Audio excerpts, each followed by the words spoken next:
Assalamualaikum warahmatullahi wabarakatuh. Selamat pagi, Ibu Profesor Dr. Ruswiati Surya Saputra, serta rekan-rekan sekalian. Saya Brian Subianto Putra dari kelompok 10 bersama rekan saya Hanifah Nur Islamiyati dan Pindi Nopianti. Pada kesempatan ini, kami akan mempresentasikan studi kelayakan bisnis Blitar Studio Arsitektur yang merupakan proyek UAS untuk semester genap tahun 2024-2025. Berita Studio ini bergerak di bidang arsitektur dan konstruksi. Baik, pada slide ini saya akan menjelaskan latar belakang dari usaha kita. Bisnis ini didirikan atas dasar beberapa pertimbangan utama. Yang pertama, kita melihat adanya pertumbuhan properti yang sangat signifikan di Indonesia, yang secara langsung membuka peluang besar untuk jasa desain arsitektur. Yang kedua, Berita Studio telah mampu memiliki pengalaman yang cukup solid selama 3 tahun dalam melayani proyek rumah tinggal maupun bangunan komersial yang memberikan kita pemahaman mendalam tentang kebutuhan pasar. Yang ketiga, kita selalu mengadopsi teknologi desain terbaru, mulai dari 2 dimensi, 3 dimensi, hingga animasi, serta perhitungan RAB untuk memastikan hasil presisi dan menarik secara visual. Dan yang tak kalah penting, fokus utama kita adalah kualitas hasil desain dan kepuasan klien. Seperti yang saya sampaikan, menyesuaikan desain dengan perkembangan zaman merupakan kunci keberhasilan dalam dunia arsitektur. Ini adalah prinsip yang kita pegang teguh.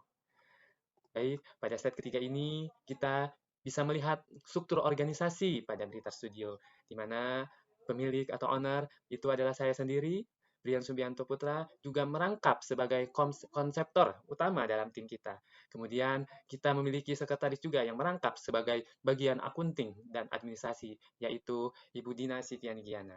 Untuk operasional inti, kita memiliki Bapak Betran Subianto Putra sebagai drafter atau modeler, dan Bapak Mas Hadi sebagai estimator, dan Bapak Tegar Ramadan sebagai supervisor yang mengelola mandor dan tenaga kerja di lapangan. Struktur ini dirancang agar efisien dengan pembagian tugas yang jelas untuk mendukung setiap fase proyek. Baik, untuk selanjutnya mari kita bahas mengenai lokasi dan strategi pemasaran kita. Blitar Studio berlokasi di Cianjur, tepatnya di Kecamatan Karangtengah, Kabupaten Cianjur, Jawa Barat. Jam operasional kita mulai dari pukul 8 pagi sampai dengan sore. Dalam hal ini pemasaran kita melihat potensi besar melalui platform digital, khususnya media sosial.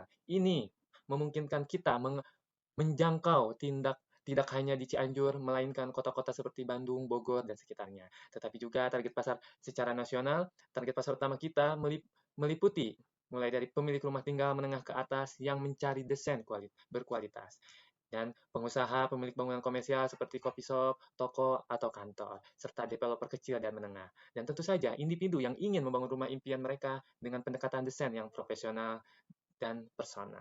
Baik, untuk selanjutnya, berbicara mengenai produk kita. Berita Studio menawarkan jasa desain arsitektur yang cukup lengkap, di mana sistem produksi kita adalah make to order, yaitu setiap proyek kita personalisasi sepenuhnya sesuai kebutuhan dan keinginan klien. Secara kapasitas, kita mampu menangani sekitar 50 hingga 60 proyek per tahun.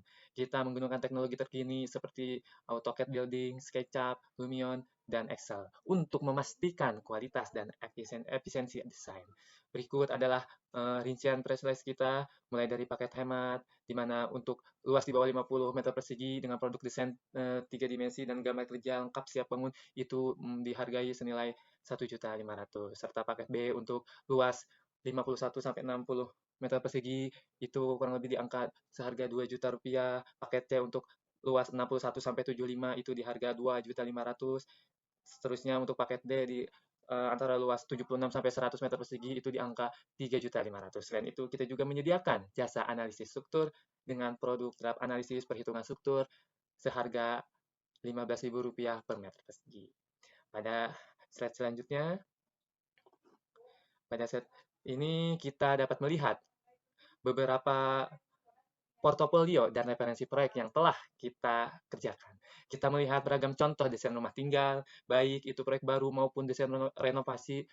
Selain itu, kita juga berpengalaman dalam mendesain bangunan komersial, seperti contohnya desain store bening klinik Ini adalah bukti nyata dan kualitas dan keragaman desain yang mampu kita hasilkan, mencerminkan kemampuan kita untuk memenuhi berbagai kebutuhan klien. Baik, mungkin untuk slide selanjutnya akan dibantu oleh Mbak Pindi Novianti. Baik, terima kasih untuk Mas Brian. Oke, teman-teman, selanjutnya kita akan lanjut untuk aspek produksi. Aspek produksi. Estimasi kapasitas produksi tahunan. Berikut ada beberapa jenis proyek dan waktu produksi yang diperlukan.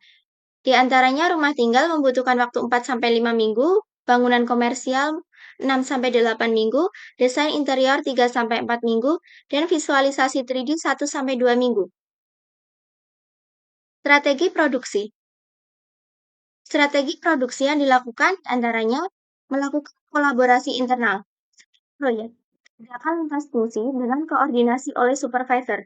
Kemudian, memanfaatkan penggunaan teknologi, optimalisasi software desain dan manajemen proyek.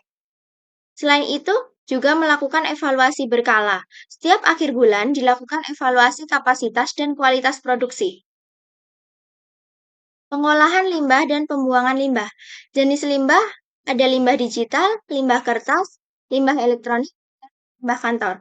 Sistem pengelolaan yang dilakukan antara lain melakukan penghapusan secara berkala, melakukan daur ulang, kerjasama dengan vendor, dan juga pemilahan sampah. Aspek keuangan. Sektor pembiayaan. Pembiayaan investasi atau modal investasi. Kebutuhan investasi meliputi peralatan desain dan produksi digital, renovasi ruang kerja di rumah, utilitas dan fasilitas pengolahan limbah. Total estimasi modal investasi kurang lebihnya 155 juta rupiah. Kemudian pembiayaan produksi dan operasi atau modal kerja meliputi upah tenaga kerja, bahan penunjang produksi, pemeliharaan peralatan, dan pengelolaan limbah. Total estimasi modal kerja sebesar 304 juta rupiah. Kemudian ada sumber pendanaan modal. Pendanaan dapat berasal dari modal sendiri, seperti dana pribadi pemilik atau hasil usaha sebelumnya, dan juga pinjaman kredit usaha dari bank atau koperasi jika diperlukan. Proyeksi keuangan perusahaan. Berikut laporan laba rugi 5 tahun mendatang. Tahun pertama, pendapatan sebesar 400 juta rupiah, biaya operasional 304 juta rupiah, penyusutannya 31 juta rupiah, dan laba bersih yang didapat adalah 80 juta rupiah. Tahun kedua, pendapatan 440 juta rupiah, biaya operasional 304 juta rupiah, penyusutan 31 juta rupiah, laba bersih yang diperoleh adalah 88 juta rupiah.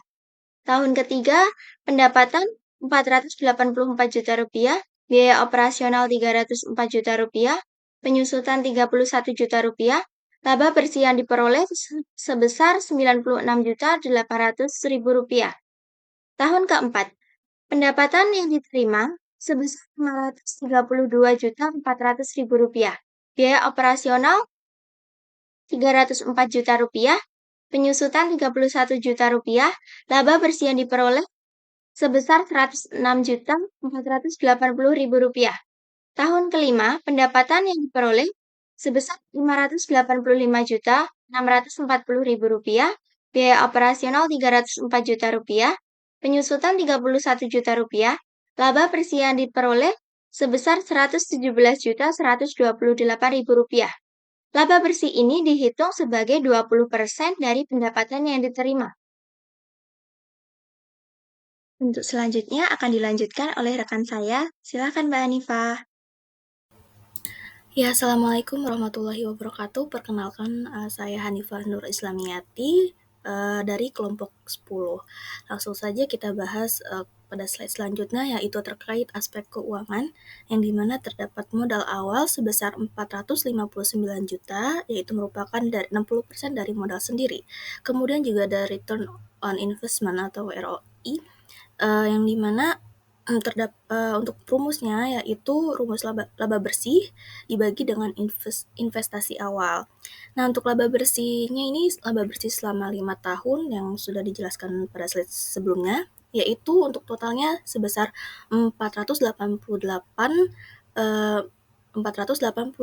juta 408.000 rupiah. Nah, kemudian laba bersih tadi itu dibagi dengan investasi awal kemudian dikali 100% yang menghasilkan 315,75%. Kemudian juga ada profitability index atau PI dengan nilai 4,95, dinyatakan sangat layak. Kenapa? Karena untuk nilai PI yang lebih dari 1 itu menunjukkan bahwa investasi layak dan menguntungkan. Kemudian juga ada margin laba naik dari 16,25% menjadi 42,80% pada tahun kelima. Selanjutnya yaitu kesimpulan. Kesimpulannya adalah bahwa Blitar Studio Arsitektur ini layak dikembangkan karena didukung permintaan pasar yang tinggi.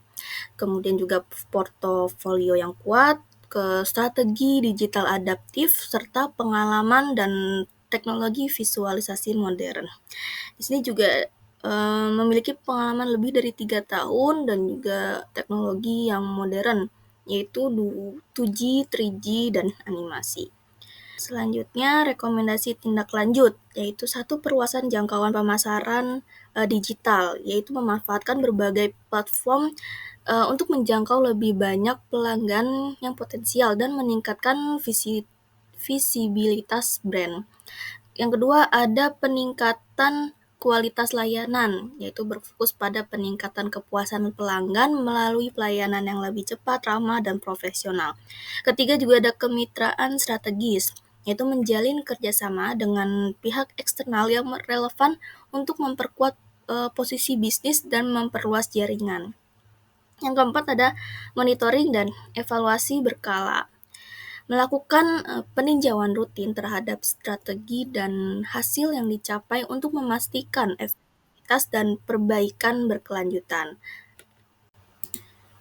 Ya, demikian presentasi yang dapat disampaikan dari kelompok 10. Semoga materi ini bermanfaat dan dapat memberikan wawasan baru bagi kita semua. Terima kasih atas perhatian dan waktunya. Kurang lebih mohon maaf. Wassalamualaikum warahmatullahi wabarakatuh.